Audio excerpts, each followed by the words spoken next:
This is probably the rarest piece I've ever held in my hands. It's like, owning a brick from the Berlin Wall or something like that. All right, Ryan. Video games can be incredibly special, sentimental, in some cases very valuable, rare. Whether it be something that they only made a couple of, or whether it be the last game you played with a friend before you lost them, or it was a game you played when you were a child and it takes you back to that safe place. For you, what constitutes a special game? Yeah, I think you nailed it on the head, honestly. Those games playing with your best friends, those late night slumber parties, your birthdays, like opening up those gifts like under the tree and playing it with your folks and stuff like that. That could be a special game. Rarity obviously could be special as well. Things that you never thought you would ever have. When I first started this journey, I didn't think I would spend $500 on a video game. I thought that was crazy. I want to touch on that because in the first episode of this video series that we're doing, you said something about Little Samson being like, at the time when you first started collecting NES carts, you were like, I was like a $500 cart, never going to spend $500 on a game. But now there are games that are far more rare and far more valuable than that. But I think what's really special about some of these games isn't necessarily their monetary value. It's the story behind why they are rare. 100%. Yeah, I didn't think I'd ever spend, like I said, $500 for a video game.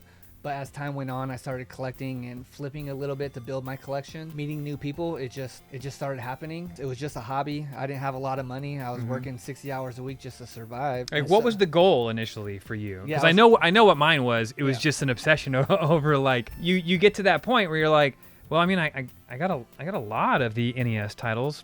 Could I get all of the NES titles? And then it becomes that sort of thing. I mean, what was the drive for you in the beginning when you first started collecting? Yeah, the initial goal was to complete the whole set. But when I was looking at like the Little Samsons were like $500, Dino Peak was like $500 at the time. I was like, yeah, right. I'll never spend money like that. The reason why I wanted to do that is when we get older, I was thinking like when we retire one day, like I want to go back and relive my childhood, play with a controller that has 2 buttons and see how many games I can get through and stuff like that. Instead of just reading newspapers and playing cards in the retirement home, I thought I'd play my NES. So that was the idea behind it. Where on that journey did you realize that it was going to go, or did you ever realize on that journey that it was going to a place that you never imagined? Yeah, I think. Was there a certain game, or? I think it's just early on when I started getting these games and started getting doubles from collections and started selling the doubles to get the games I wanted for my collection.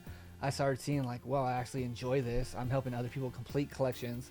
I'm making a little money on the side. I'm getting to buy these other games. And then Facebook started happening. I started putting up like posts and stuff like that. And I'm getting hit up by people all over the United States wanting to trade me like bigger games for my collection for all my little like Smash Brothers and Mario Karts. It's like, yo, give me 40 Mario Karts for Little Samson or something like that. You know what I'm saying? Like once I started doing that, I was like, okay, I can get some of these more expensive titles. I just got to find more of these littler titles that ended up. So you found a way to make it work. Yeah. All of a sudden, the $500 Little Samson became like attainable. Yeah. It's the story of like, I mean, it's the story of true entrepreneurship, right? Like, how do I turn $1 into $2? Yeah. And then $2 into $4. Yep. That sort of thing. Did you ever complete the NES collection? I got about 12 games away. And then I decided I wanted to sell my collection at the time because I wanted to move careers and do something I enjoyed doing. And that's when I went to the school. But right when I sold my collection, all of a sudden collections were just popping left and right. Like my friends were like, hey man, you just sold your collection. How can I sell this $20,000 collection? Can you find someone to give me $10,000 for it? And I was like, yo, I'll give you $10,000 for it. And then I'd flip 10,000, keep the other 10,000. And that's how I started building my collection back up. When I went into the school, I actually had way more time. I had weekends off. I had nights off. What was that like? Oh my God, it was amazing. Working only 210 days a year, so I had time to really hustle on the side and do that. So what would you say on that journey of yours? What was the first point where you had that moment where you're like, I can't believe I'm actually making this deal? Yeah. Like, I had quite a few, but the very first one. I remember going into the restaurant and my friend kept talking about Dracula X, like it's a special game. If we ever find it, like he wants it or whatever. Literally the next Saturday, I went to a yard sale and he told me I can't be in his side of the town because he taught me how to do this stuff. So he's like, please be respectful and go to the other side of town. So I did that. I went to the other side of town and I found a yard sale that had I think 40 SNES games and he wanted $1 a piece. And Dracula X was in there, Ghoul Patrol was in there, Zombie Ate My Neighbors for $1. $1 a piece. And I remember he was so I miss heated. these days. Yeah, he was. What year would you say this was, or how long ago was it? I would say about 10 years ago, 11 years ago. So it was right when things were like really kind of popping. Yeah, yeah. Starting to. I can imagine how it was 15, 20 years ago. That's when I started hunting. Is a buddy of mine, Paul. Him and I used to do like thrift store runs. We had like this route that we would do on the weekends where we would hit like, anywhere between 5 and 10 different thrift stores that were on this route and find all kinds of weird random stuff. And that's where you would find, that's where you'd find the 3DO mixed in with the VCRs. So nice. And stuff like that. Or weird things like that. Yeah, I do miss those days because those days are very few and far between. They're gone. But so you found these games for $1. So right away, a lot of those, I think that's when I actually started collecting Super Nintendo more. Like I started, it was like a good little start. I think there's 700 titles and it was 40 great titles. Yep. And so I started collecting that too. So yeah, I would say I was strictly a collector. I'd only sell or trade to get stuff for my collection. Yeah. And stuff like that. I never thought it was going to be like a business for me until down the road, like a couple years later. I ask you this because this is something that I find happening to me all the time, especially as I get older. Was there ever a point, or maybe it was always this point for you, because I feel like it was sort of always this for me, where you actually enjoyed the thrill of the hunt, or in my case, I did a lot of arcade machines. I actually found myself liking that more than the actual play itself.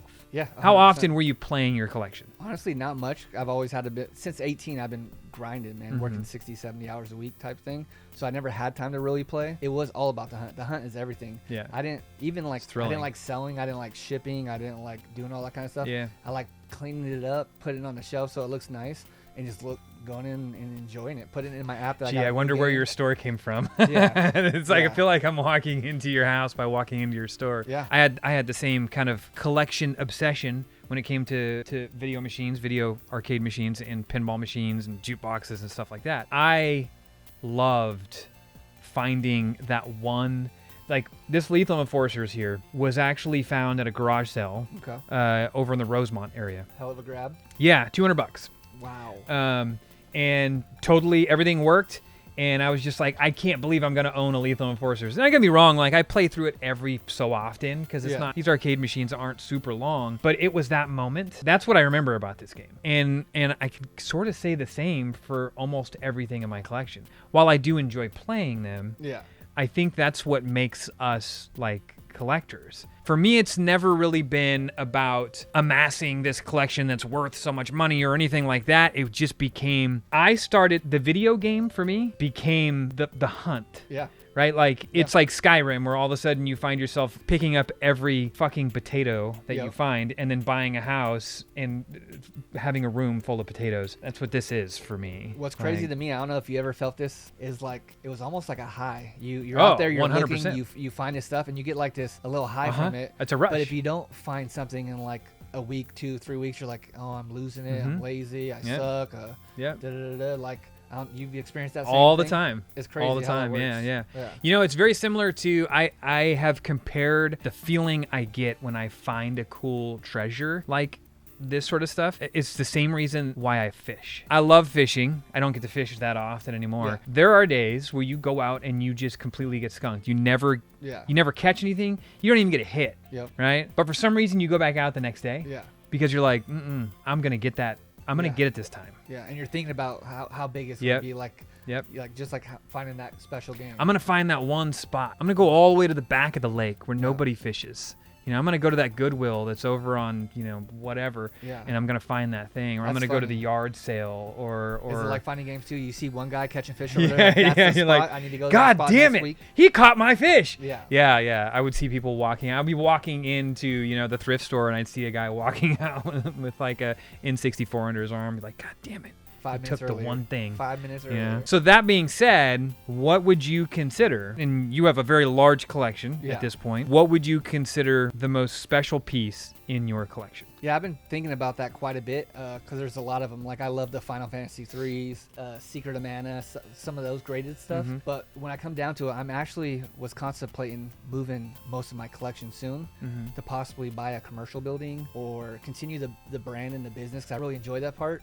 But I'm having a hard time pulling that trigger. Yeah. And if I do pull that trigger, there's probably one game I probably won't let go. And I brought it here today. This game's only been out 4 times since July of 2nd last year. It lives in a safe deposit box, which is kind of sad, but the world we're living in, you got to keep yourself protected. All right. And I know this video won't be out tonight, so let's talk about this thing. Yeah, this is a very special piece that I got last year on my birthday. My friend Brandon called me up and, hey man, like, you have a stadium events manual that you're willing to let go? And I'm like, what? No, I wish I had. I still wish I had my other stadium events, because I had a couple of loose carts, and I sold those to help fund the business and all that kind of stuff when I was first starting. And I was like, I wish, man. One of my biggest regrets is letting go of all the carts. I wish I would have kept one. He's like, oh my God, dude. He's like, I got something to tell you. There's a sealed stadium events that's available that not many people know about. We might be able to land you it. And I was like, oh my God, dude, like my birthday. Go ahead. Okay. So real quick, for people who don't know, what is stadium events? Yeah, Stadium Events was a game by Bandai that they came out with the Family Fun Fitness Pad. Mm-hmm. Yeah, it wasn't out for very long, and Nintendo liked it and wanted to buy the rights from it. So they bought the rights from Bandai, and they made it a world-class track meet, and they made it the Nintendo Power Pad that we all know and love. So everybody, if you grew up in the 80s, everybody remembers the Power Pad. It was that awesome, maybe not so awesome, depends on how you look at it, thing that you always fought with your sibling over. It was a, I mean, how would you describe the Power Pad? I actually enjoyed it, but we did a lot of cheating on it. We would get down on your hands and like jump and stuff like that. Yeah. I didn't play too many games with it, but the memories I have with it was fun, laughing. Yeah. My Power Pad is in my game room right now. Yeah, I think it's a cool accessory, just like the Power Glove. Like it looked cool back in the day, man. All that technology. That's when we were first learning about different technology and stuff. So it all looked cool. It all looked pretty badass, right? Yeah. So again, for those of you who do not know, the Power Pad actually started its life as part of Stadium Events, which was a Bandai developed and published game. Yep. Nintendo liked the idea so much that they decided to purchase the rights to it, which means. Yep. So they had to recall all its Stadium Events. Yep. And so the rumor is that most of them were on the East Coast and like Woolworths and stuff like that. Do we know exactly how long that window was of when Stadium Events released versus when it was yanked? There's different stories out there. Don't quote me on this right now, because I haven't studied it for like a year and I don't quite remember, but I want to say maybe a couple months. Not long. Yeah. There wasn't many copies that were sold before they were pulled off the shelf. Yeah. So yeah, they were pulled back, sent to Nintendo headquarters. As far as I know, they were put on pallets and put on the shelves for later. They didn't destroy them right away or anything like that. They were just put away. The rumors were they got destroyed. There's rumors everywhere. Like, buried in a landfill in New Mexico. Yeah, sure. So when I got this call, he was like, hey man, like not only can I get you a sealed Stadium Events, but it was from the guy who was there who destroyed all the Stadium Events. I'm like, oh my God. So part of this untold story really is there. People have their own tales and stuff like that. It's one of those games that everybody's got a little bit of a story on. But basically, you're finding this sealed cartridge is not just uncovering a physical piece of Nintendo history. Yeah. At the same time, you're going to kind of uncover more of the story behind just what exactly happened to Stadium Events after it was pulled. 100%. Which is like, for someone like me that loves game history, is really, really cool. Yeah. I have a video on YouTube about it, and it's more if you detailed. have not seen that video, you need to check that video out right here. So yeah, just meeting the dude that was. He said he wasn't responsible, but it was his job to destroy him in the augers. He says he recalls about 8 pallets being about 4 foot high, but it was long ago. At the time, he just asked his manager, he's like, hey man, can I keep a couple of these? And he's like, yeah, I don't care. These are trash. Yeah.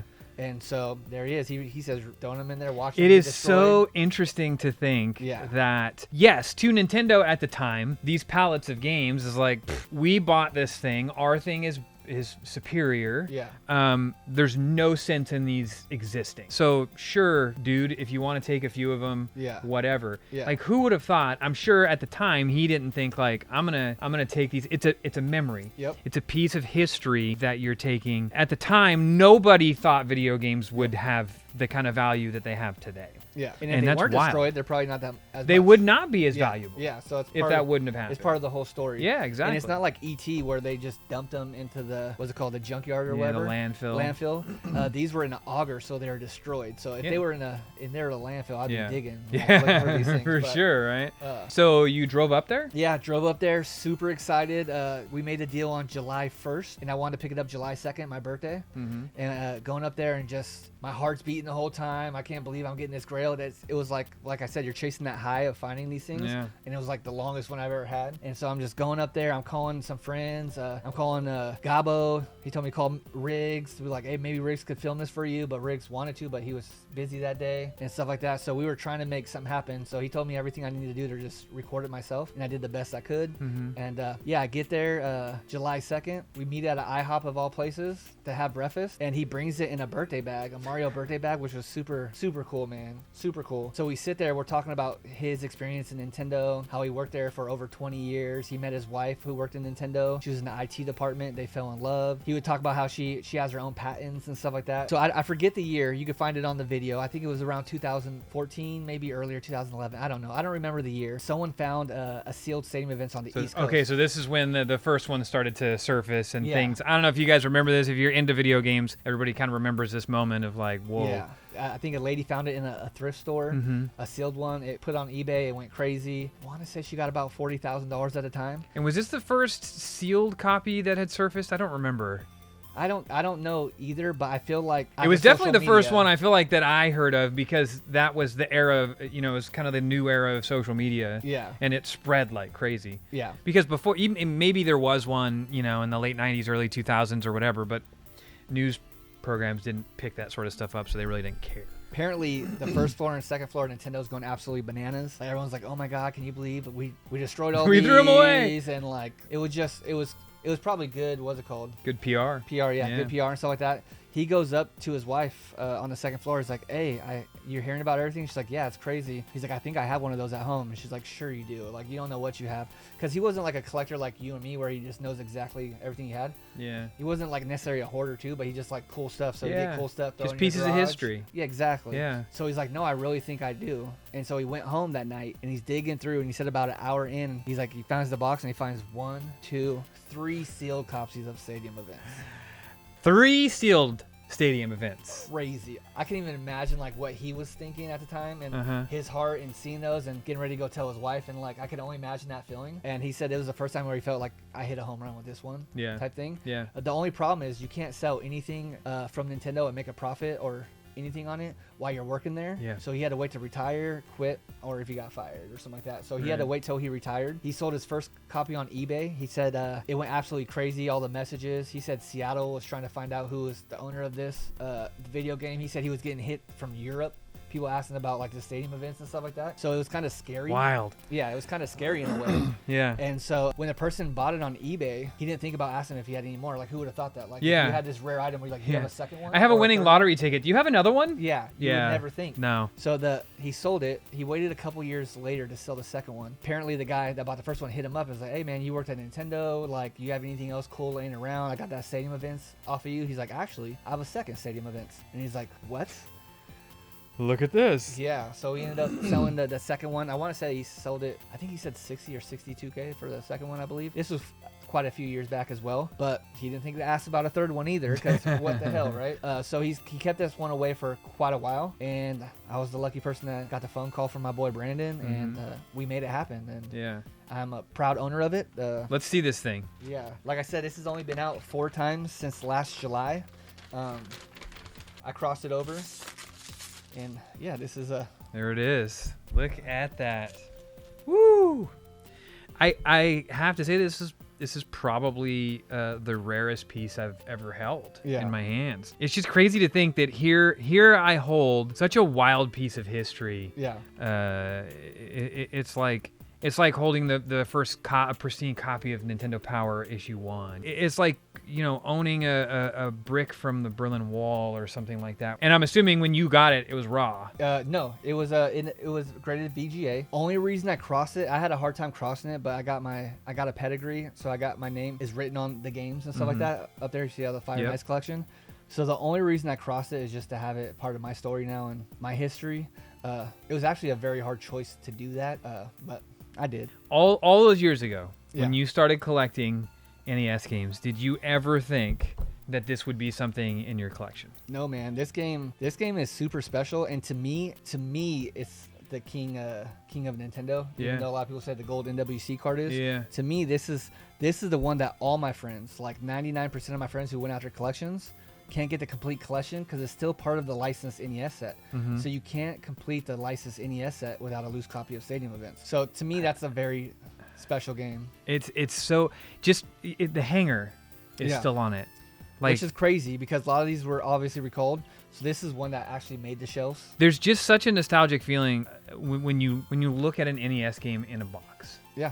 It really takes you back. Not to mention the fact that it's this one. And the story behind it. This isn't the sort of thing where like you went to golden auctions or whatever and just, it popped up at an auction somewhere and you bought it. Yeah. You were fortunate enough to be able to meet the gentleman who was there during this transition when Stadium Events became what it is today. Yeah. The only question is there anything else out there that you could like? There's things I want. There's things I'm hunting down, but to me, there's nothing more special, I guess, for me than that one. As a lot of people know, I own the gold cart for the NWC gold cart, which is a very special piece. It's now our mascot. Your mascot, yeah. At our store, but that was bought off of auction, so less cool of a story type thing. This is just a piece that just, if I sell my collection, that might be the one piece I just have to hold on I mean, to. let's just real quick reflect on and talk about what this symbolizes. You didn't it's not like you grew up with a lot. Yeah, let's be honest, I was dirt poor. I was one of those guys. 5 years old, 6 years old, lived in a trailer and stuff like that before I got taken from foster care because foster care, right? Yeah, foster care took us in for 7 years. Video games were kind of like my escape type thing. Yeah. Like, that's how people don't understand, man. When you're a young boy, like 5 to 12, like even though it's the best move to be in foster care, you're always like, where's your mom? Where's my dad? Like, you see other people with families and kind of stuff, and so it was very sad, honestly. But video games were kind of like the thing that took me away from everything. I think that's the thing that ties us all together. I think that's why people like you and I, and now watching my kids, even when Leland just came down here a couple minutes ago and was talking about, he's playing Watch Dogs right now. Not a new game by any means, but it was on PlayStation Plus, and he was like, what's this?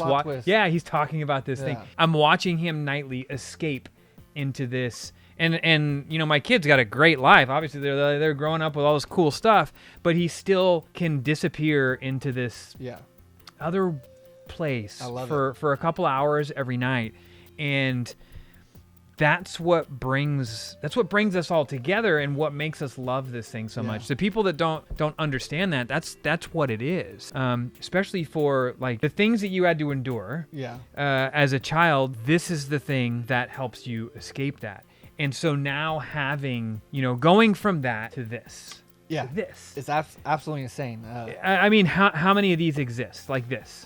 I don't know. I think there's 3 sealed WADA copies. I think there's 7 or 8 VGA sealed copies. And you own one. Yep. And you got it from the guy who worked at Nintendo that was put in charge of destroying it. Yeah. I mean, that's like a movie-esque, picture-perfect story arc of like the journey. Yeah, there's so much more too. If you watch the YouTube video, he applied for the job. He didn't get it at first. He got called, I think, a few months later because someone didn't work out, and he ended up getting a job. So that had to happen. He had to be brave enough after only working 6 months to ask his manager for a few copies, to grab the copies. There's so many things that had to happen for it to be the dominoes that had to fall in order to get to this. In a weird way, video games changed and kind of saved my life, I guess. I don't know. I would absolutely say that. They gave me amazing friends. Like my networking's so deep that relationships like you, and like all across the United States, because of video games. So it's deep. I really think video games and owning this store and all this kind of stuff was my purpose in life. Yeah, I really feel absolutely. And we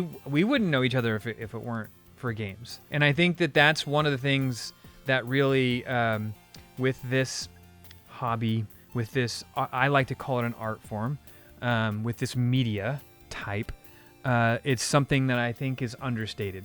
That a lot of people who don't fall into this category don't really understand. All through when we were growing up in the 80s and the 90s, video games were considered that thing. It's just like so there was all those it was all these news stories, video games. They're gonna make you lazy and make you.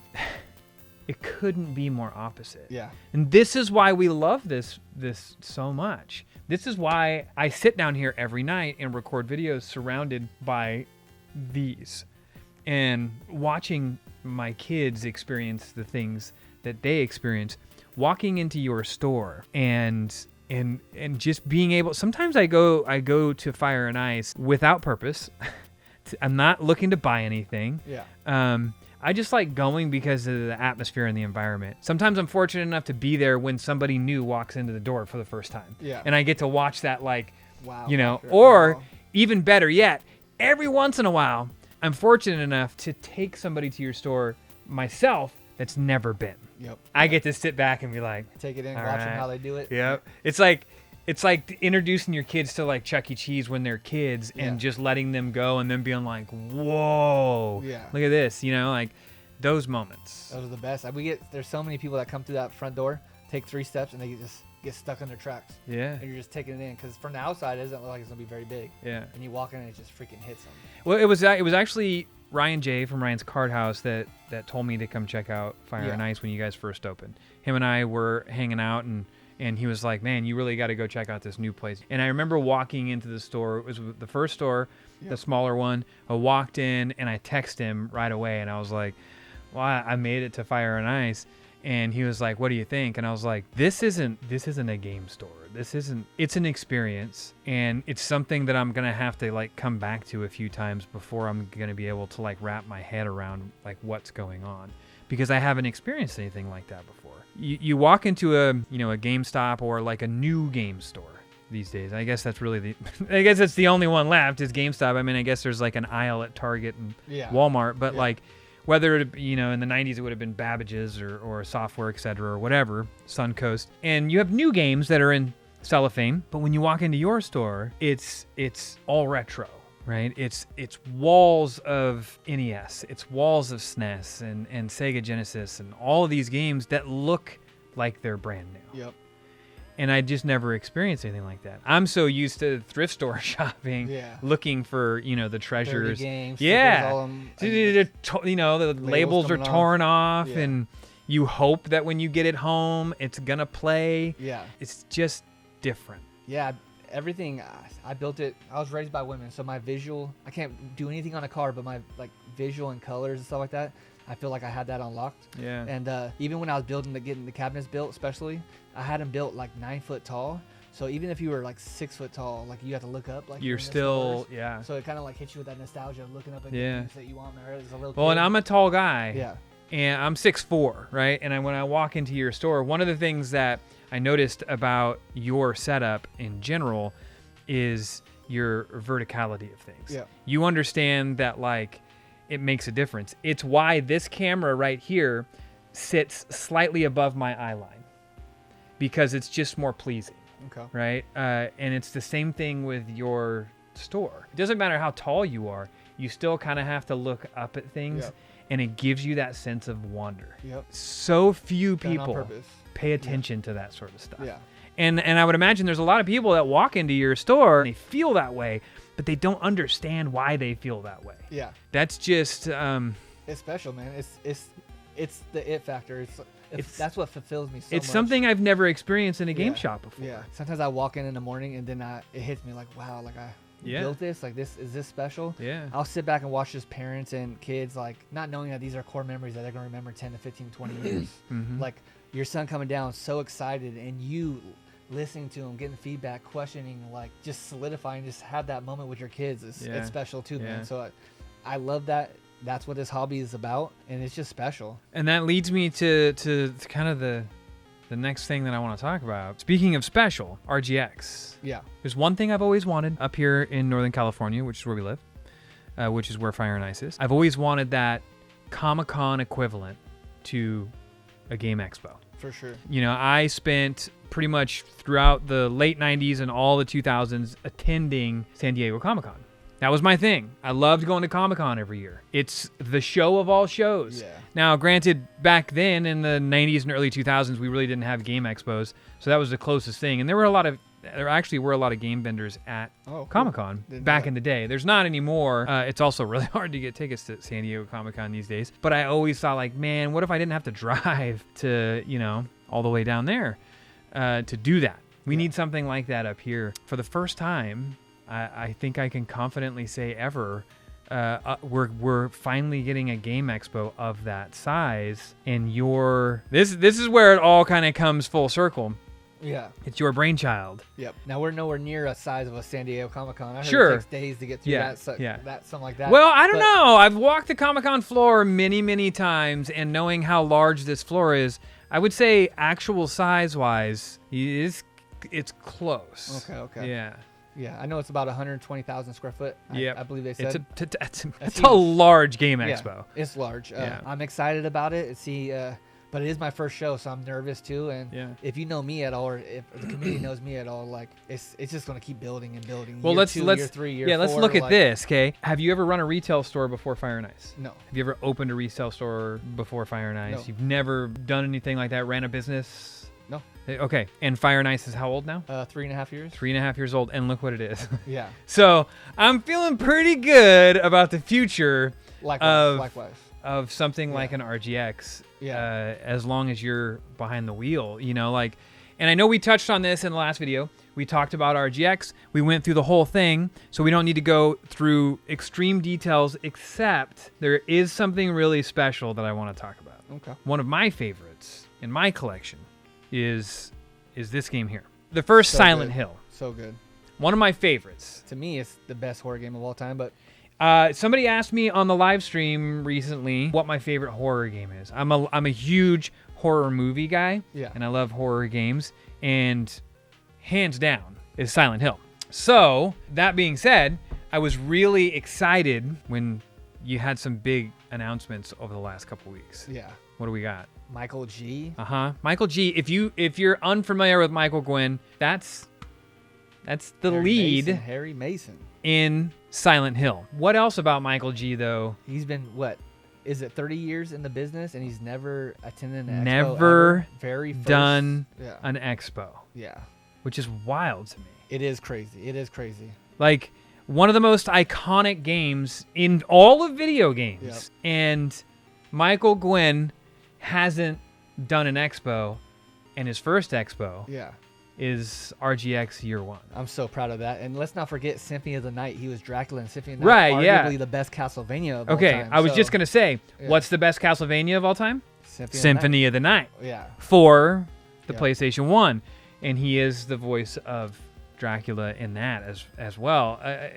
I cherish my copy of Silent Hill. I love the franchise.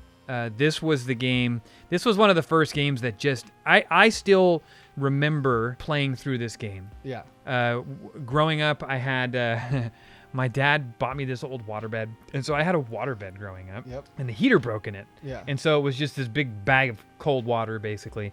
And in the summertime, it was great. Yeah. And I spent all summer basically playing through Silent Hill every night after work in this cold waterbed, and just the memories, that music. It's just the idea that we have Harry Mason. Yeah. And not only that, but never done this before. Yeah. No, it's super special. He's a super kind dude. Very cool. Very cool. We also have Lisa Garland. Another first. Yeah. Another first? Yep. Thessaly Lerner, the voice of Lisa Garland from Silent Hill, also 1 Silent and Hill 3. Yep. And never before? Never. It's both their first one. And they never even met in person, which is crazy. That's so wild. So this is going to be a cool little reunion, and just, it's so Lisa and Harry from Silent Hill at the same convention. Yep. Their first, our first. It's special. Yeah. I mean, if you would have asked me, a month ago, if you could like talk to the cast of any of your favorite video games, Silent Hill would have definitely been in like the top ranks. 3. Yeah. Like, I cannot wait to talk to Michael G about this process. Like, how did it happen? Like, how did he become the voice of Harry Mason? What was it like? It's both of their first expos. Yep. They've never done these before, and it's your first expo. Yeah. It's the first RGX. I'm super proud of this. And it's going to be special, man. Yeah, I mean, not to mention, like, I'm not trying to overshadow the other guests, but we did touch on quite a few of the other guests in the last video, and those guests are all being announced every Tuesday and Thursday. Yep. across to all of our pages, across my page, Fire and Ice's page, and the Expo page. Yep. You know what I found out recently about Michael G? For the last umpteen years, he's been the editor-in-chief of the horror website, which is dedicated to video games and film, I believe, Rely on Horror. Oh, cool. I had no idea until I recently made a video on my channel about him being a guest because I got like super excited about this. And the next day I had an email from Michael, and he was just like, basically like, thank you so much for making the video, and I'd love to grab drinks Friday before the expo just to kind of like get to know you and say thanks. And it was like shocking to me. You know, I'm like, Harry Mason just emailed me and wants to like grab drinks before the show because he liked my video. You called me super excited, like, oh my God. Yeah, I called you right away and I was like, dude, you won't believe it. We're going to go. I'm like, jeez. You geeked out for sure for a second. I did geek out a little bit. I was a little geeked out, but Rely on Horror. So he's like well seated into this sort of stuff still to this day. You can tell he's so passionate about it. Oh, very much so, which I think is super cool. I love meeting people in this industry that are like that, and I can't wait to meet him. And you should definitely come to RGX to meet these folks. I mean, just what a... June 21st and June 22nd. You do not want to miss it. Yeah, and you can get your tickets at FireIceRGX.com. And there's no telling. They might do one show and never do another show again. I know. I was just going to say, I wonder. I mean, we all know that a copy of this game now goes for a pretty penny. Yeah. You know, I don't know, what, a couple $100 now or something like that? Yeah, I think they're $200. How many of these do you think are actually signed by Michael Gwynn? Right now, probably 0. Yeah, because he's never done an expo before. Yeah, unless they're friends and family. So, I would think. You know? I could be wrong. Like, that's cool. Yeah. And not only that, you get Lisa Garland on there too. Yeah, that's what I'm saying. So, like, that's just, I don't know. I think that it is shaping up to really be something special. And if I don't say so myself and give myself a little plug, Tofer.A 2 is also happening. I'm excited for it. Nowhere near as cool as, like, you know, the cast of Silent Hill being there. Just as cool to a lot of people. But a lot of you have been asking for a second community meetup. We did one in December at SAC Gamers Expo, and it was really cool. We're going to do it again. Yeah, we had a blast. Yeah, we'll make it like a biannual thing. We'll make it like a winter version and a summer version where we can, you know, all you guys meet up. Pretty soon, I'm going to have some announcements. I'll be on some phone calls tomorrow, actually, with some announcements on a really cool Tetris tournament, Mod Retro Tetris tournament with some great prizes. Excited for that. And a panel too, right? Yep. Yeah. So I'll do a Tofer.A panel again, so all you guys can come. And I'm definitely gonna stack up on the giveaways again this year, like we did at SAC Gamers Expo. Everyone says you give the most, man. I am no Gabo the giver. Yeah. But you're chasing that title. I'm man. trying. You're chasing that. Watch title. out, Gabo. Coming after you. Yeah, I'm really excited. This is going to be like the highlight of my summer for sure. So, you know, from me to you, thanks for doing this in our area. Like, not only that, but just showing people with stuff like this. I mean, again, I can't reiterate what something like this means, especially if you know you on a personal level. Yeah. If you know the store, if you know the story. It's not a monetary thing. It really is a story it's a victory. Yeah. You know what I mean? Yeah, 100%. if stadium events feel like getting that trophy. I think like it feels like I don't know, it's just a special part of my life. And I know everyone's not seal collectors. I know some people don't like certain graded companies. Some people only collect loose or CIB. Sure. And it's not about that, man. Collect however you want to collect. No one should tell you how you should collect. You should be doing it because you love it or want it and stuff like that. And if you're a person that does it just for investing, there's nothing wrong with that too. Yeah. To me, I love that there's so much attention on our hobby, and our hobby should have that attention. Why shouldn't it? Like some of our best memories of everyone's childhood comes from video games. Yep. So I just love that we're finally getting some light shed on our hobby. When we were younger, it was your grandma's antique cups or silver or dad's hot rod or this and that knickknacks. To me, video games should be just as special, man. It's an art form. Yeah. And it's a place that we all used and still use to this day to escape from things. Yeah. And I don't mean that I don't mean any negative connotation when I say that, but sometimes you need to just step behind the waterfall, and this is the stuff that was always there in our childhood to kind of catch us. Yep. And that's why when you hear certain game music, or when I see the cellophane still on an NES box, it does that thing for me. It is nostalgia at its best, and that's what makes it so special, regardless of what you're in the hobby for. Again, there are plenty of people in the hobby that do take it monetarily serious, and that's totally fine. I think that's what makes it so special, is just how broad it's become. Yeah. And what it means to everybody, because it means something different to everybody. Yep. Your store really kind of just like encompasses all of that. You 100%. walk into that store and you see all of that. You see the passion that is built into that. And now we're going to get that in the form of an expo yearly. I'm so excited. And it's just, it's a really special thing. It's been a fun life, man. Yeah. So for us in this hobby, thank you for you lead the charge, Thank you, and I think that a lot of people watching this video, especially that know you and we already know that. I appreciate you. As time goes on and this expo turns into year 5 and year 10 and so on, that's going to become very apparent. I appreciate the love, dude. Yeah. Big time. Likewise. And if you didn't see the last episode, you should check that video out here or down in the description below, which I've already mentioned. You should check out the actual full video that you did produce on this when you went and picked it up last June, July. It's a good watch if you care about the history of video games, and it kind of shares my childhood going through foster care and stuff like that. And I get a little emotional in there, so sorry about that, but that's who I am. Hey, there's nothing wrong with that. Yeah. And don't forget to follow Fire and Ice here on YouTube. Follow me, the little thing here. Click the bell icon to be notified when videos like this pop up, or join the Discord. The Discord link is below. That'll also tell you when these videos go live. And until next week, enjoy the journey. Appreciate y'all.